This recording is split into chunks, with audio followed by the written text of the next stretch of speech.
Aimables téléspectateurs et auditeurs, bonsoir et bienvenue dans votre émission Parlons Religion. Question de vous édifier, vous fortifier, connaître aussi le Saintes Écritures. Aimables téléspectateurs, nos portes sont grandement ouvertes, chères confessions religieuses. Venez vous exprimer pour édifier le peuple des dieux. Ouais, toujours avec ces grands hommes. Il est docteur, il est prophète. Il est responsable de l'église Maison d'adoration pour les nations, MAN en sigle. Lui, c'est le révérend pasteur, prophète, docteur Israël Kayembe. Homme des dieux, bonsoir. Bonsoir, maman. Comment vous allez? Dieu nous soutient. Oui, homme des dieux, comment se porte la santé de notre église? En tout cas, Dieu est en train de nous faire grâce. Après 3 jours d'intenses prières, Oui. où il y a eu différents orateurs venant de Kinshasa et de Lubumbashi aussi. Oui. Alors, nous rendons grâce à Dieu pour ça. Vraiment. Ça s'est bien passé, hein? En tout cas, ça s'est très bien passé. Nous Wow. pensons que les objectifs ont été atteints. Gloire à Dieu. Alors, nous continuons toujours avec ces grands thèmes Oui. qui réveillent la mémoire de tout celui qui a cru dans le Seigneur, qui a donné sa vie à Jésus-Christ. Le thème est les habitudes qui facilitent la croissance spirituelle. Wow, vous vous rappelez encore de ces Oui, beaux thèmes, hein? absolument. Et qu'est-ce qui passe dans votre esprit? Parce qu'on a eu à voir d'abord, aujourd'hui, on va parler de la troisième. La troisième habitude. Alors, on a eu à parler des Les deux deux autres. premières habitudes. Ouais. Est-ce qu'on peut avoir un petit rappel par rapport à ça? Ok.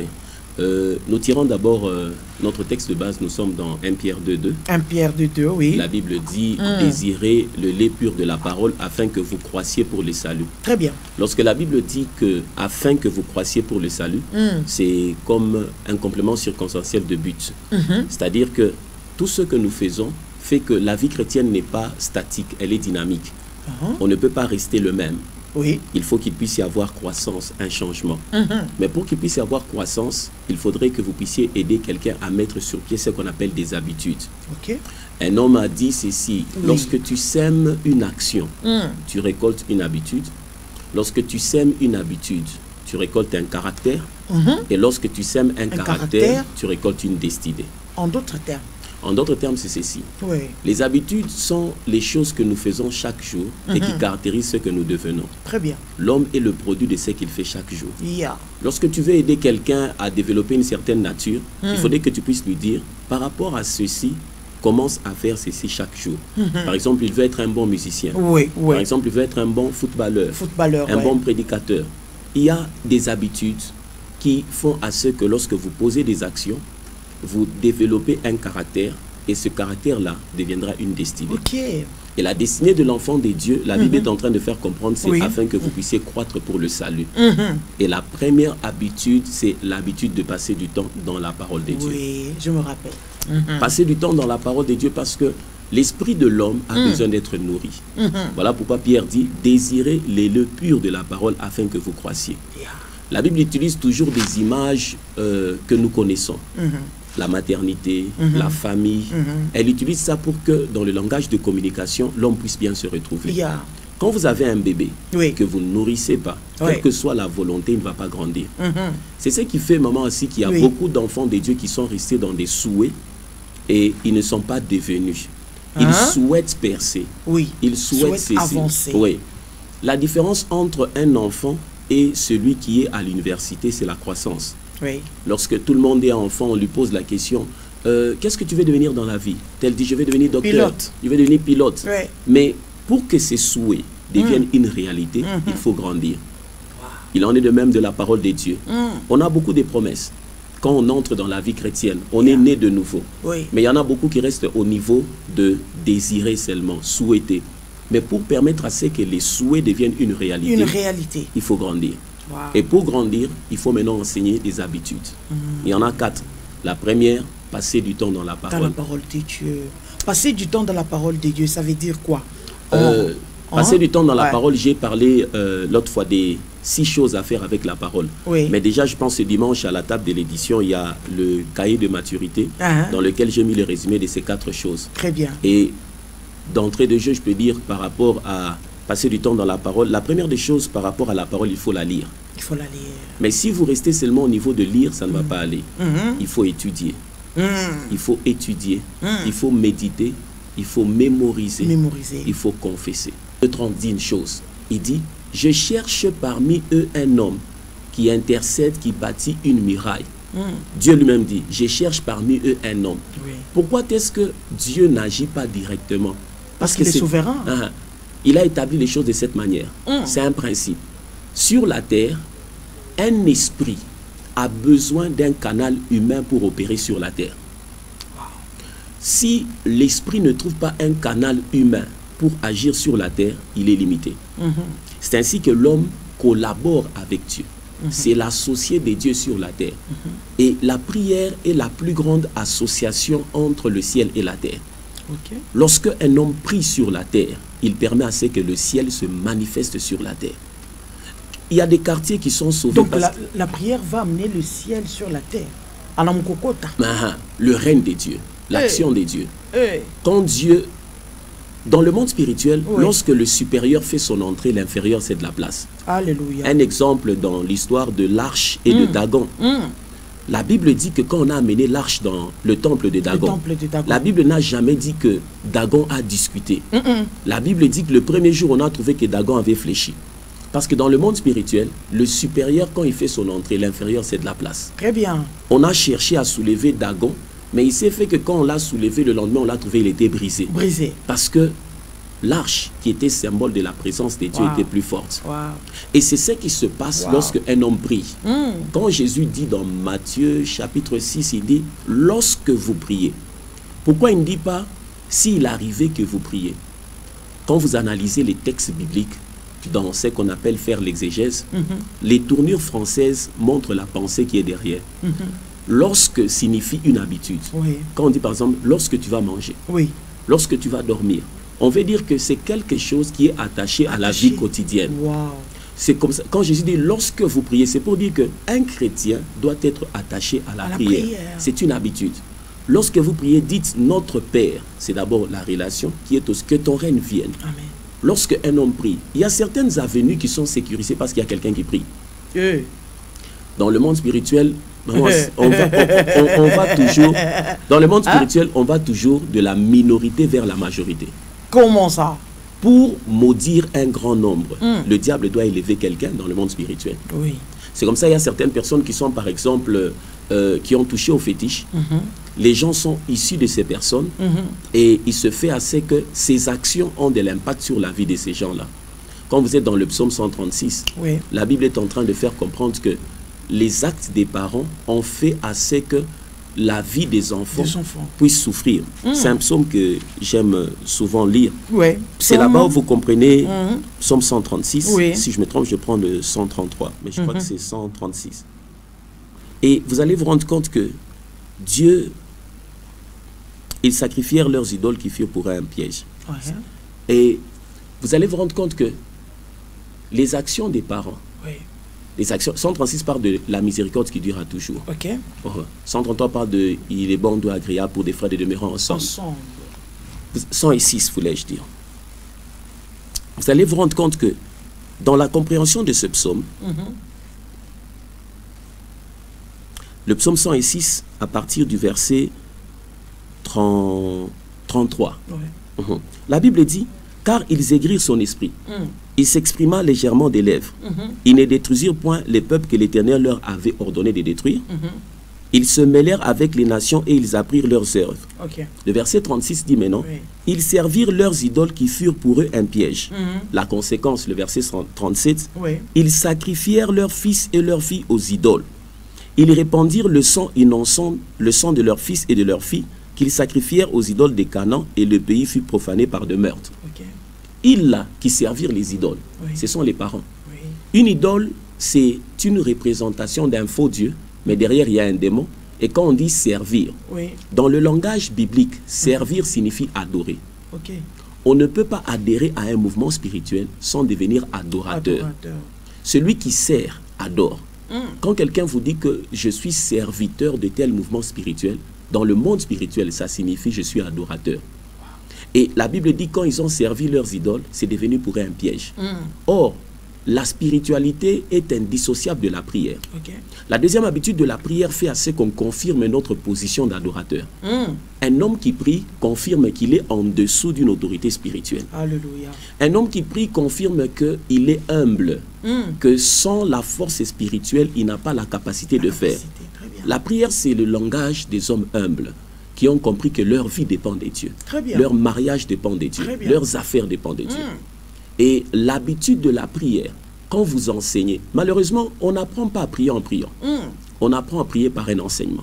Et c'est ça qui fait que beaucoup de gens ont prié en quantité, mais n'ont pas eu de résultat. La prière est d'abord un problème de qualité avant de devenir un problème de quantité. Donc, si je vous comprends très bien, ensemble avec nos téléspectateurs, oui. Donc, on n'a pas besoin de la quantité de la prière, mais on a besoin de la qualité de la prière. Donc, il y a une différence entre les deux. Oui, oui. Il y a une très grande différence. La quantité, c'est en termes d'heures. 1 heure, 2 heures, 3 heures. 50 jours. Mais la qualité, c'est en termes de compréhension des principes. Et par exemple, quelqu'un qui a un problème de payer la dîme, comme je parlerai de la troisième habitude, ne peut pas aller prier 12 jours pour ses finances. Avant d'aller prier pour les finances, il faudrait qu'il soit d'abord en règle avec les principes. C'est lorsqu'il se rend compte que, étant en train d'obéir aux principes, il y a quelque chose qui ne va pas. Il doit aller poser la question à celui à qui il est en train d'obéir par la prière. Souvent, les gens vont prier pour des choses que la parole a déjà définies directement. Mais vous allez vous rendre compte qu'en avançant dans la vie chrétienne, il n'y a pas plus grand sujet ou bien temps de prière comme les moments d'adoration. Parce que plus l'homme étudie Dieu, plus l'homme sert Dieu, il va se rendre que Dieu, il est tellement grand qu'il a tellement la volonté de nous faire du bien. La Bible dit, quand je pense à ma misère, dans Lamentation 3, quand je pense à l'absinthe et au poison, mon âme est abattue au-dedans de moi. Il met une virgule, il dit, mais il y a des choses que je vais repasser dans mon cœur, des choses qui me donnent raison d'espérer. C'est que les bontés de l'Éternel ne sont pas épuisées et ses compassions ne sont pas arrivées à leur terme. Et puis il dit, elles se renouvellent chaque matin. C'est pour dire que si tu as rêvé qu'il y a quelqu'un qui veut te faire du mal, ce matin-là, Dieu aussi a renouvelé sa bonté envers toi.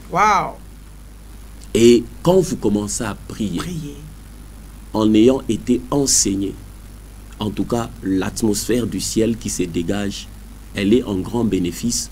Ça part toujours de la minorité vers la majorité. Quand le diable cherche un représentant, Dieu aussi cherche un représentant. Son activité spirituelle, il y a certaines personnes qui sont dans des parcelles où le bailleur peut-être a touché à des choses. Mais le fait qu'ils sont faibles sur le plan spirituel, ils subissent. Mais lorsque dans cette même parcelle, quelqu'un comprend l'art de prier, le bailleur va lui dire soit que non, on n'a pas chaque fois. Parce que nous avons ça, on a embrayé ça. C'est de cette manière-là. Et les chrétiens doivent être enseignés sur l'habitude de la prière. Parce que notre esprit a besoin d'une charge spirituelle pour affronter les différentes activités. Alléluia. Il y a des moments, tout ce que nous affrontons, nous ne sommes pas toujours informés. Très bien. Mais l'épuisement de nos corps montre que nous affrontons des choses.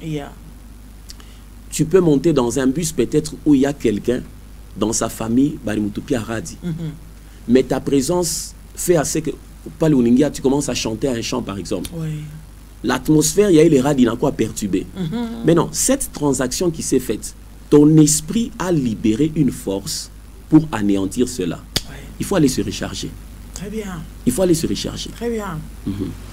Alors, merci beaucoup, homme de Dieu. Aujourd'hui, on continue avec la troisième habitude qui est... l'habitude de payer sa dîme. Est-ce que c'est important aussi? C'est très important. Sûrement, les gens vont poser la question, quel rapport y a-t-il entre l'argent et la croissance spirituelle? Par raison. Le rapport qu'il y a, c'est l'obéissance. En étudiant la Bible, vous allez découvrir ceci. S'il y a des étudiants de la Bible, ils vont découvrir qu'il y a au moins 500 versets qui parlent de la prière, 500 versets qui parlent de la foi, mais 2358 versets qui parlent de l'argent. Pourquoi? Pourquoi? Parce que l'utilisation de l'argent révèle ce qui règne sur le trône de ton cœur. La manière, quand quelqu'un te dit j'ai utilisé l'argent pour ceci, pour cela, pour ceci, c'est à ce niveau où tu as la capacité de voir qu'est-ce qui est comme Dieu dans son cœur. Qu'est-ce qui a la priorité dans son cœur? Si quelqu'un, en utilisant l'argent, vous savez sentir qu'il y a des brèches par rapport à l'avancement du royaume des dieux, vous allez dire que Dieu est maître dans son cœur. La spiritualité et l'argent ne peuvent pas être dissociés. Il y a trois choses qui marchent toujours ensemble dans ce monde. Il y a la spiritualité, le pouvoir et l'argent. Si vous allez dans certains pays, quand vous arrivez à Dubaï, au Qatar, vous allez vous rendre compte que ces trois choses sont réunies. Il y a une spiritualité, il y a une religion qui a le pouvoir et qui a l'argent. Il en est de même dans la vie d'un chrétien. Pour que tu puisses imposer ton rythme quelque part, il faut que ces trois choses soient réunies. La spiritualité, le pouvoir, l'argent. Et lorsqu'un chrétien apprend à payer sa dîme, c'est comme l'impôt qu'il paye sur ce que Dieu lui donne. Est-ce que je ne vous coupe pas la parole, homme de Dieu. Est-ce que vous savez qu'il y a de ces gens, comment on a dit pas tout dit, mais tu es pasteur Dieu n'a pas pasteur n'a pas dit, mais si béni a tout retrouvé. Est-ce que j'ai déjà entendu cela, c'est-à-dire que les gens n'ont pas été enseignés. Pourquoi? Le fait déjà de dire cela détruit déjà votre sémence. En fait, ce que nous donnons à Dieu n'est pas plus important que les intentions que nous avons dans le cœur. Expliquez-vous. La Bible dit une chose dans 2 Corinthiens chapitre 6. Les prédispositions du cœur sont le tribunal de l'exaucement des dieux. Dans 2 Corinthiens chapitre 6, la Bible est en train de dire quelque chose. Elle dit quelque chose de capital. Elle fait comprendre que chacun donne selon qu'il a résolu. Qu'il le fasse sans contrainte. Parce que Dieu aime celui qui donne avec joie. Je vais trouver le passage.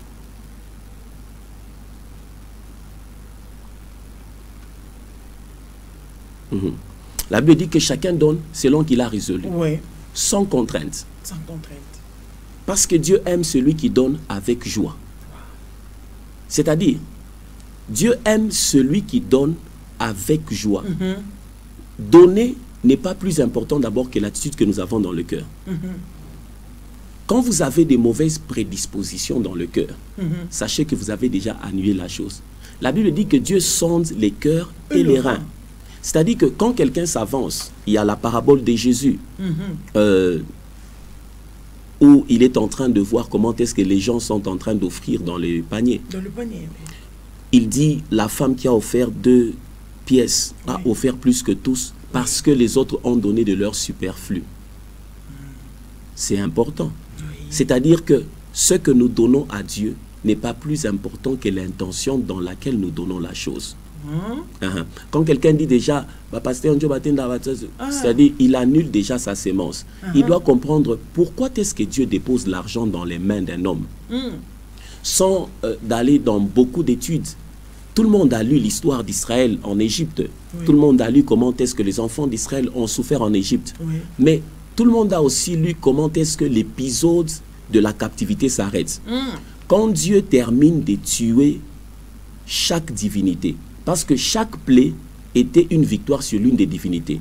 Il y avait la divinité qui produisait la pluie. Dieu a anéanti la pluie. Il y avait la divinité du soleil. Dieu a anéanti. Il y avait les mouches. C'était des divinités. Les 10 fléaux, c'était des divinités. Et en atterrissage, Dieu fait assez que les premiers-nés de chaque personne meurent. Il y avait un Dieu qui était chargé de la sécurité des familles aussi. Mais ce jour-là, il n'a pas su sécuriser. Il y avait deuil en Égypte. Oh my God. Mais la dernière des choses que Dieu fait, il dit, vous allez demander de l'or et de l'argent à vos voisins. Parce que une délivrance sans provision financière n'a pas d'avenir. Et il se fait que tout le monde a lu sans comprendre. Pourquoi est-ce qu'il y a eu maintenant transaction de l'or et de l'argent? L'épisode se comprend lorsqu'ils arrivent dans le désert. Moïse dit à chaque enfant d'Israël d'amener de l'or et de l'argent. Où est-ce qu'un esclave qui a fait 4 siècles de captivité allait trouver l'or et l'argent pour construire le tabernacle? Dieu veut dire que sur ce que je vous ai donné au moment de la délivrance, j'en ai maintenant besoin pour construire mon tabernacle. C'est là-bas où chaque enfant de Dieu doit comprendre pourquoi est-ce que Dieu dépose l'argent dans nos mains. Dieu dépose l'argent dans nos mains, c'est pour l'avancement de son œuvre. Amen. Quand on n'a pas compris cela, c'est comme ça dans beaucoup des églises des réveils, on a des anciens riches. On a toujours des gens, ce papa dans sa kutowaka, cette maman pas ma... Ouais.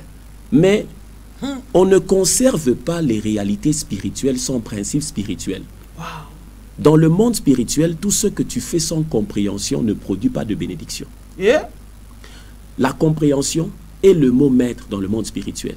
Ce n'est pas d'abord le faire, c'est d'abord comprendre pourquoi je dois faire. Très bien. Parce que celui qui comprend pourquoi il fait opère sur la base de la foi. C'est ainsi que l'enseignement est roi dans le monde spirituel. Prophète. L'enseignement est roi. Et roi. Jésus dit dans Matthieu, il dit, allez faites des nations des disciples. Il n'a pas dit, allez faites des nations des fidèles. Il n'a pas dit, allez faites des nations des fanatiques. Mais il utilise le mot disciple. Pourquoi? Le mot disciple, dedans on tire en latin discipulus, qui signifie élève. C'est-à-dire, allez faites des nations des élèves. Or, on ne peut pas faire un élève sans enseignement. C'est-à-dire, aller enseigner les gens pour qu'ils puissent devenir des maîtres. Un élève est enseigné dans le but de devenir un jour un maître. Un maître, oui. C'est-à-dire, faites-les suivre ce processus. La Bible dit dans Éphésiens 4, elle est en train d'évoquer une notion importante qui caractérise la vie de beaucoup de gens aujourd'hui. Dans Éphésiens chapitre 4, la Bible est en train de dire quelque chose d'important. Au verset 13 jusqu'au verset 14, elle dit: jusqu'à ce que nous soyons tous parvenus à l'unité de la foi et de la connaissance du Fils de Dieu, à l'état d'homme fait à la mesure de la stature parfaite de Christ. Le verset 14, j'aime beaucoup. Afin que nous ne soyons plus des enfants, flottants et emportés à tout vent de doctrine, par la tromperie des hommes, par leur ruse dans les moyens de séduction. Afin que nous ne soyons plus des enfants emportés à tout vent de doctrine.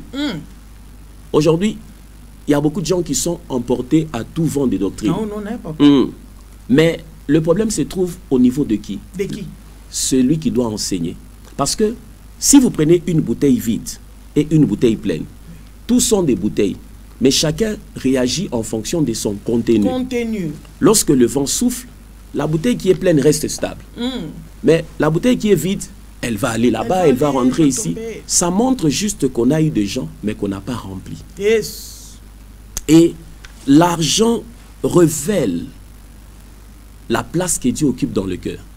En étudiant dans le syllabus que je vais proposer aux gens, j'ai découvert que... On me fait signe déjà de l'autre côté qu'il nous reste quelques... Oui, j'ai découvert qu'il y a au moins 8 raisons pour lesquelles les gens doivent payer la dîme.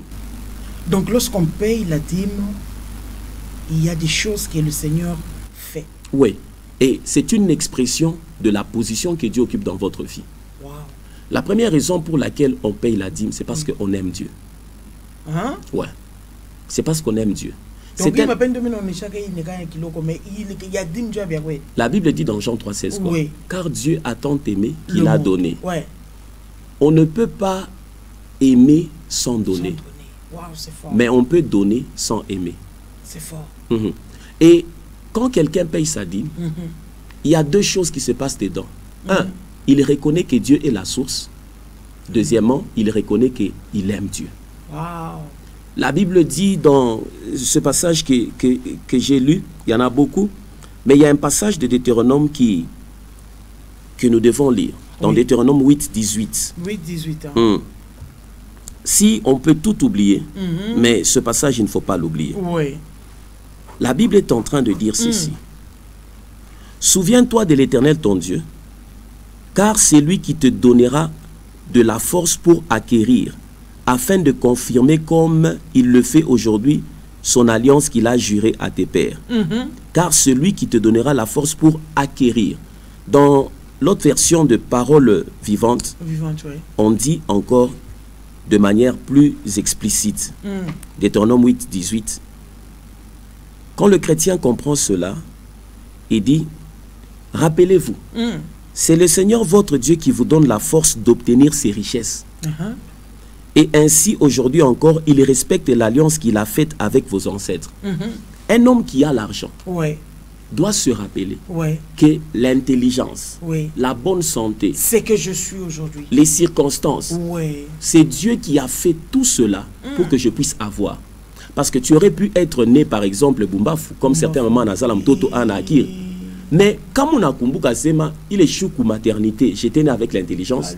Mina funda masomo, G1, G2, G3. La Bible dit, de la bouche de Dieu sortent la connaissance et l'intelligence. Celui qui t'a donné l'intelligence, c'est Dieu. Dans la même promotion, il y a eu peut-être quelqu'un qui n'a pas su terminer parce que les circonstances ont fait que ses parents sont morts. Très bien. Or, la même Bible dit que Dieu, il est le maître des temps et des circonstances. Alors que ça a dit Athènes. Il se fait assez que tu sors, vous faites les tests d'admission. La Bible dit l'élévation ne vient ni de l'Orient ni de l'Occident. Circonstances, unaweza masomo akiri. Ce parcours-là, quand après avoir eu un salaire, l'homme prélève la première 10e partie, il donne à Dieu. Le cri silencieux derrière, il veut dire, je reconnais que la source de cette richesse, c'est Dieu. Et je l'aime. Parce que nous parlons de l'amour, aimables téléspectateurs, avec cette habitude, la 3e habitude qui est de payer sa dîme. De payer sa dîme.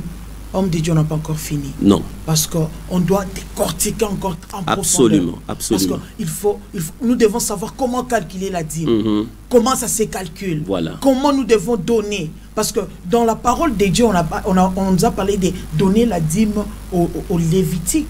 Oui, on a dit apporter dans la maison du trésor. Dans Malachie chapitre 3. Alors, ici, à qui on doit donner nos dîmes? Ensemble avec nos téléspectateurs. Moi, je crois que c'est à suivre à la 4e émission. Sans problème. Oui. Alors, pour finir, qu'est-ce qu'on retient? Pour finir, ce qu'on retient, c'est ceci. Savoir que Dieu a de la place dans ta vie, il doit avoir la première place dans tes dépenses. Si Dieu n'a pas la première place dans tes dépenses, il n'a pas de place dans ta vie. Merci beaucoup, homme de Dieu. C'est fort.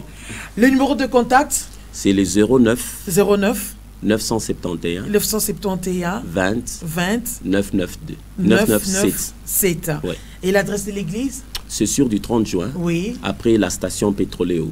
Ok. Juste après la station Pétroléum. Bah ouais. Il y a la porte qui est là. Ok. Donc, alors, le programme de l'église est comment? Le mercredi, on a étude biblique à partir de 16h30. Très bien. Le vendredi, on a chambre haute à partir de 16h. Ok. Et le dimanche, on est là à partir de 8h juste. De 8h juste. Mais tous les matins, il y a dévotion matinale du lundi au vendredi. Merci beaucoup, homme de Dieu. Je vous en prie. Rendez-vous à Aïcha? Non, à Aïcha. Il faut toucher par exemple. Il m'a dit que comment? Ouais. On a monté par exemple que ça n'a pas $100, on a touché à 10. On n'a pas 100 000, on a touché à 10 000. On n'a pas 1 million. Ce qui commence bien finit très bien, aimables téléspectateurs. Nous sommes arrivés à la fin de notre entretien. J'avais reçu pour vous l'homme de Dieu, les visionnaires de l'église, maison d'adoration pour les nations, MAN en sigle. C'est l'homme de Dieu, le big docteur, prophète, laissez-moi vous appeler ainsi parce que vous le méritez, Israël Kayembe. Alors, il est visionnaire de cette église, bien-aimé dans les seigneurs. Mais il faut parce que c'est répété dans la Bible combien de fois? 2350 fois. Merci beaucoup, nous vous aimons beaucoup. À la fois prochaine. Merci, homme de Dieu. Merci.